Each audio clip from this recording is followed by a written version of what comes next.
Simone de Beauvoir, scrittrice femminista francese, disse: «Non dimenticate mai che sarà sufficiente una crisi politica, economica o religiosa perché i diritti delle donne siano rimessi in discussione. Questi diritti non sono mai acquisiti, dovete rimanere vigili per tutta la vita». Il Presidente del Parlamento europeo, David Sassoli, ha pronunciato questa frase lunedì 8 marzo, aprendo i lavori della plenaria. È una frase che fa venire i brividi, soprattutto se la contestualizziamo nel difficile momento che ormai da oltre un anno stiamo vivendo.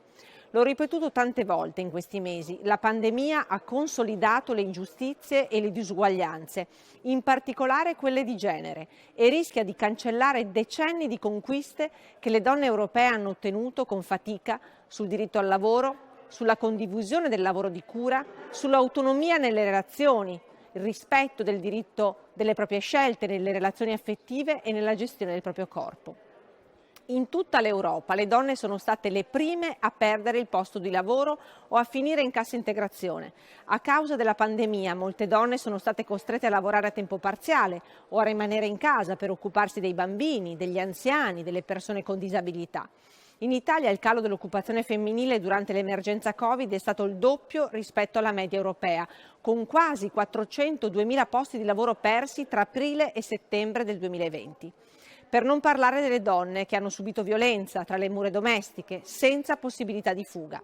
Lunedì nel nostro dibattito qui a Bruxelles sono intervenute anche la prima ministra della Nuova Zelanda, Jacinda Ardern, e la vicepresidente degli Stati Uniti, Kamala Harris.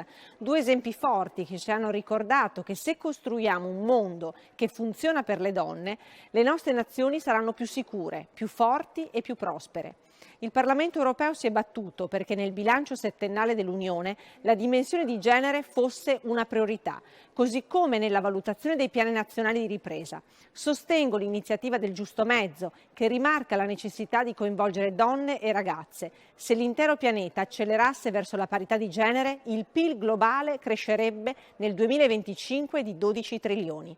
Garantire alle donne la centralità che meritano non è un atto di solidarietà, ma una mossa economica e sociale dovuta per stare al passo con il nostro secolo. Dalla condizione delle donne nella società dipende la qualità della nostra democrazia.